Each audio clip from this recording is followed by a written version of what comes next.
Sound speeds, and welcome to Speed Bumps. This is episode 27, and there's been no changes. I'm still recording on the BPTRX, recording from the DDW Live Pro, and the camera is still the Insta360X3, recording in 5.7K mode. Now, why am I doing that? Because I like it. It seems to be a really cool thing. If there happens to be something I want you to see, I can fling the camera around. Don't need to do it just for the sake of doing it like I've done in some previous episodes, but, you know, hey, if something happens, it's kind of cool to see, I guess.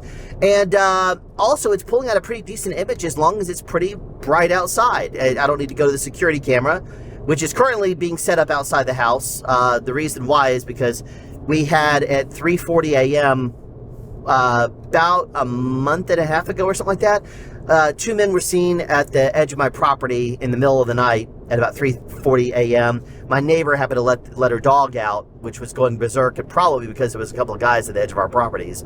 And he started going crazy, and they let the dog out, and the dog started to growl and make noise, and they said, "What's going on?" And then they realized there's a couple of people between our properties. And so as soon as the dog came outside into the little back porch area, they took off running. So, you know, that security camera has been repurposed. We have multiple security cameras at the house. We have multiple different... Anyway, we have a lot of things going on at the house to prevent that kind of thing from happening. If they happen to get in, well, guess what?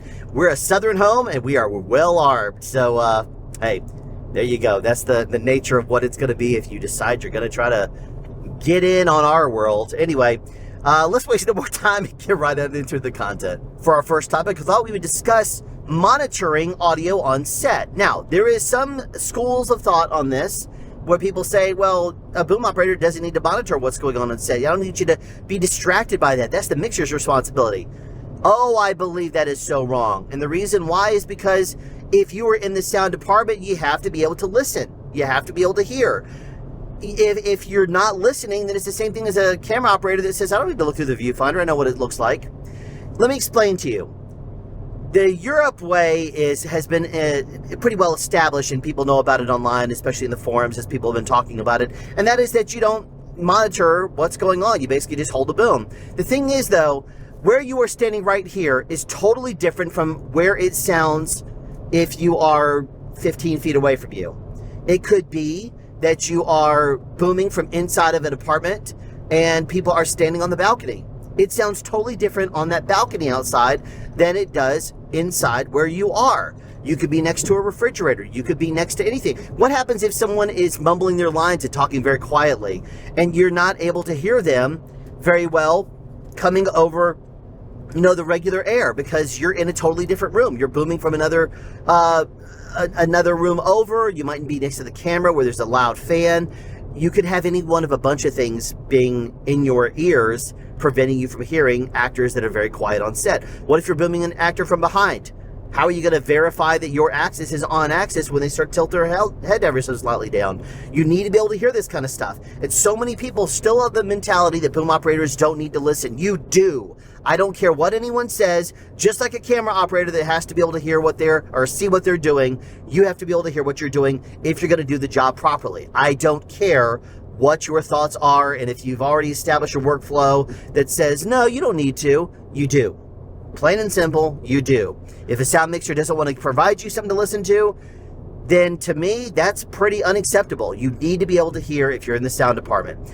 Now, let me move on before I get overly opinionated and probably start to annoy people. There is a few different monitoring options that you have. If you are wearing headphones, for example, on set, and me personally, I still like wearing headphones. It's got, you know, the cups that can kind of go over your ear. You could dial in on exactly what you want. Now, there's different headphones you could get. Some people like to have things more closed off on set where you don't hear anything other than what you are being fed through the cable. Me personally, I like to hear through the headphones just a little bit.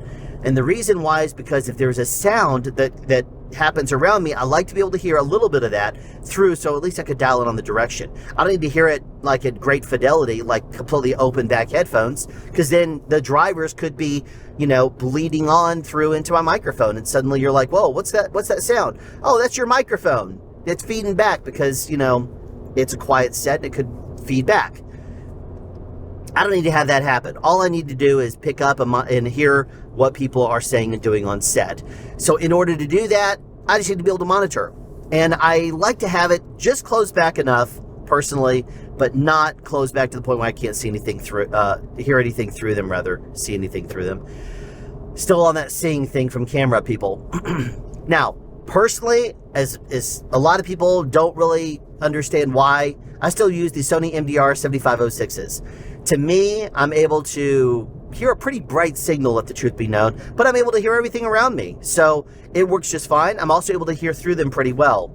I can use my headphone softies, which you can watch my video on them if you're not familiar with them. They are wonderful. I love them in the cold weather. I love them in the warm weather. They do very well for me. And the reason I like headphone softies is because it changes the texture and kind of levels the playing field no matter what headphones you're wearing. It's cool when it's hot when it's cool, it's warmer when it's cold. It's great. I love them. And it doesn't really affect the sound a whole lot. And I won't say that it will never affect the sound or doesn't affect it any. As with anything you put on the end of a microphone, which is, teaser alert. It's going to be our next topic that we talk about, wind protection on microphones. But it's anything you put on there is going to muffle the highs ever so slightly. But headphone softies are as acoustically transparent as I've ever encountered. So they're great. Now, headphones. The biggest thing to acknowledge about headphones is that they are worn all day. You have to be able to wear them all day, and therefore the comfort has to be there. If they're not comfortable, then what are you doing? I mean, it's like you're wearing them for 12 plus hours a day, and it's important to have something that sounds good, absolutely, but they also have to be comfortable. Some people change out the pads on their headphones. Some people, like me, just put on the headphone softies. So it's whatever your personal preference is. Listening and monitoring is something that's absolutely critical, and you got to be comfortable doing it. The reason I opt for headphones over IEMs, though, is because I have the ability to knock one can off my ear at any given time if I want to, and therefore I can still listen to the set around me completely, unobscured with just one ear. Or I can leave them both on both ears and hear kind of the dual mono effect in both ears while I can really dial in on the fidelity. If you only listen with one ear, there is, it's not really a detail loss, it's just it's not the same as hearing it on both ears. As a sound person, we're able to hear it, be able to judge the quality and determine how good it sounds, that kind of thing. But it's never, in my opinion, as good listening with one ear than it is with two. It's always easier to hear something with two ears because that's what you're accustomed to. Your brain is able to, at that point, hear one sound source, the same with both ears, and therefore it concentrates on both. And your ears kind of are able to do this thing where you're able to monitor both inputs from both ears, and you're able to hear and differentiate between the two of them together. Kind of like with the FBI and CIA when they use a hidden wire someplace in a room. They usually use stereo microphone pickups, and the reason why is so that way they can kind of in processing and when they're doing their forensics, they're able to hear the same noise level on both microphones and cancel out some of those common sounds between two microphones. One of the things that happens there, and that's not just the US, it's pretty much worldwide, they're able to do that anytime they have two microphones that are in pretty close proximity. So I personally think that wearing headphones is great for me. Now, another option that a lot of people like is inner ear monitors. You can get either the universal ones, or you can get the kind that's fitted to your ear, so that way it's molded to just you and only you can use them. There's advantages and disadvantages to both. If you use the universal ones, it's going to be cheaper, and it's going to be able to allow you to hear through it a little bit better. It's not going to fit nearly as well in your ear because the fitted ear mold ones are designed to go in your ears, and you slip them in and they kind of snug in, block out all the outside sounds, and of course nobody else is going to be able to use them. So it is for you and you alone. Now, the advantage to those is that you are very well isolated. Sometimes it can kind of I've heard this, I've never experienced this, or any of my friends have said this, but if you wear closed off IEM, some people feel claustrophobic about it. Like I said, it's never been anything I've ever experienced when I put in IEMs, but some people, feel that way just because of, I guess, the way it sounds. Might throw off your equilibrium or something like that, because we all know that the equilibrium is located inside the ear. So, hey, It is what it is, right? But the main thing is, as long as you're able to hear and record, and hear and monitor your sound, it's good. Another advantage to IEMs is that you don't normally have to have them up nearly as loud in order to hear them, as opposed to headphones, which is basically like a lower speaker driver that's basically connected up to your ears. And IEMs are located inside the inner ear canal, so it's very close to your tympanic membrane. And you don't have to have it up very loud to be able to hear something that's so close to the tympanic membrane. So you can save the battery power or save the driver, not drivers, but you can save the volume just a little bit and not have to have it up nearly as high. The only thing is if you still need to have your headphones or IEM volume up high and you take one and throw it out and have it dangling down out of your pocket or something like that, it could end up snagging on something. If you have a really quiet environment, you could end up actually, if you keep your monitoring volume up too loud, you could end up hearing it back through the microphone, especially if the microphone's relatively short and close to you, like for example on an elevator, if you were doing an elevator scene or something like that. But anyway, those are a couple of things to consider with regards to IEMs versus headphones and monitoring on set in general. For our second topic, I thought we would discuss microphone wind protection and when to use it and why.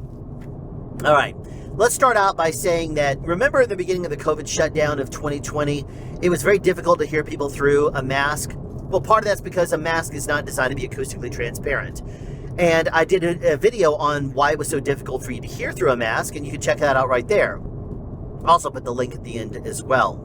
But the main point that I'm making by mentioning masks is that a wind screen can, if it is not designed properly, start to block out the sounds that you are caring about. Wind protection in general is supposed to be acoustically transparent, which allows the sound to go through a windscreen without affecting the way it sounds, and stopping or at least reducing the wind from hitting the microphone diaphragm, and therefore stopping the acoustic vibrations that would affect the diaphragm coming from the windscreen, coming through the windscreen from the wind hitting the microphone. So basically, if you're talking about wind hitting a microphone capsule, a capsule can't tell the difference between that and acoustic vibrations from your voice hitting the diaphragm. So what you have to determine is when you're going to use a windscreen and why. What I always do, and I know that I don't technically have to if it's in a kind of a recording environment with the air that's stagnant, inside of a recording booth, for example, if you don't have a fan, you don't have to technically wear a windscreen on there at all, especially if the microphone is out of the path of your breath and wind. Some people I know on set do not use a windscreen at all if there is no reason to, from like wind or current or something like that, if a microphone is just sitting over an actor in a sit-down interview. Personally, I think you should always do it, just in case someone goes and blows straight up, from their lip straight up towards their nose and their eyes and blast your microphone. Or sometimes even the pressure in the air. Believe it or not, that's something that boom operators have to be aware of, that the natural air current that can happen in the air from an air conditioner, the pressurized, if you're on the top of a skyrise, there's sometimes air pressure that you can feel on your skin.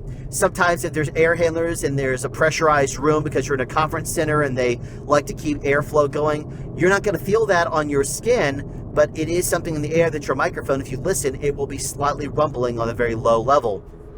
You could argue that you'll just use roll off and post it, dial it out. Sure, that's fine. Do whatever you want. The main point I'm making is that it is something that you have to be aware of and consider. And usually I always wear some sort of a light foam windscreen on my microphone. Now, if you're using something like the Sennheiser MKH 50, for example, or the Shep CMC 641, and you do have windscreens that are kind of a little more puffy, you can, believe it or not, flip them inside out sometimes, and that will help you to have a lower profile version of it, which is still the exact same density. It just takes out some of the wind and sponginess of it. It's the same exact density over the microphone, but it sometimes prevents a little bit more wind from actually hitting your microphone. So that's a little tidbit of knowledge for you too. It also makes it lower profile, which is cool too. But personally, as a general rule, I would say always wear some sort of light wind protection, even though it does muffle the highs ever so little little bit. I mean, I do know that if you don't wear wind protection on your microphone, then you're going to have a little bit more pops and crispiness sounds out of your mouth. And here's the thing. I don't like to hear that stuff. I am not an ASMR guy. I don't need to hear the microphone popping and crisping off of every little bitty sound that my mouth makes. To me, that's not necessary. It's going to give posts more to deal with. And yeah, you may like the way it sounds, and that's fine. That's your call. Personally, I hate that sound. I always back off on the microphone just a little bit if I hear it, because to me it's going to trigger me and make me annoyed. No, it's not going to give your sound extra better or whatever. It's going to give posts a little bit more to have to deal with declicking and stuff like that. If you back it off an extra couple of inches so you don't hear nearly as many of those mouth pops and clicks, it's not going to hurt your sound, because if you're hearing them, that means that your sound is already good enough to begin with, and it's still going to pick up just fine if you're a tad bit farther away. That is my philosophy. Many veteran boom operator and other sound mixers and mixers have a difference of opinion. But me personally, I don't like to hear that stuff. It annoys me. And to me, I've also done enough post-processing that I don't like to hear it. I don't like to have to process it out and deal with it. And if you back off a couple of inches, it's a little less to deal with. Now, for that reason, I like to always wear a little bit of light wind protection, anytime that there's any sort of a microphone I have out over someone else. I don't know if they're going to swish their hand around and blow a little bit of air onto the microphone. I don't know if I'm going to have to quickly cue a microphone or something like that, or even gradually move it through the air. There's always going to be something that I could end up doing, and if I do, I don't want to have wind hit my microphone. So I always wear light wind protection. If you need to amp up the wind protection, then at that point you could look at something that is heavier duty, a softy, a super softy, a wind killer, wind bubble, spacer bubble. These are Bumblebee products. You could use a Rycote Zeppelin. You could use a Rycote, a Sonella. There's a whole bunch of different wind protection options, and whatever your interest is, you can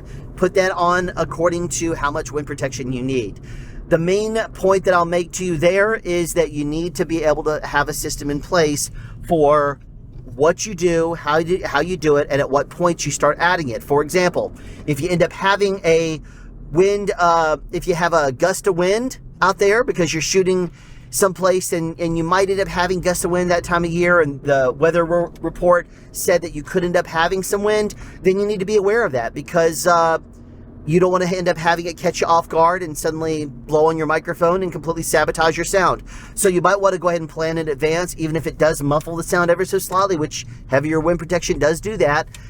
You don't need to worry about it nearly as much if you wear a little bit on there, because you're protected against slight gusts on your microphone. So I would strongly suggest wearing at least a little bit of something on there if you're indoors in stagnant air. But if you are outdoors recording, always wear something at least kind of light, because you want to make sure you're constantly protected against gusts. So if you look at the weather report and it says 2-mile-an-hour winds, don't plan on something overly much, but you can very easily get just a little bit of something on there, which is going to prevent, in case there happens to be a gust of wind that comes through. So that's my thought process on this.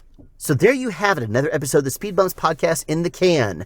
Thank you for tuning in to this episode number 27, and I will see you in 2 weeks with yet another episode. If you'd like to ask a sound-related question to be answered in a future episode, send text, audio, or video to ssp@soundspeeds.us. Want to record this outro? Details in the description below. Find us on social media and online at www.soundspeeds.us. Be sure to subscribe and turn on notifications for more sound-related content.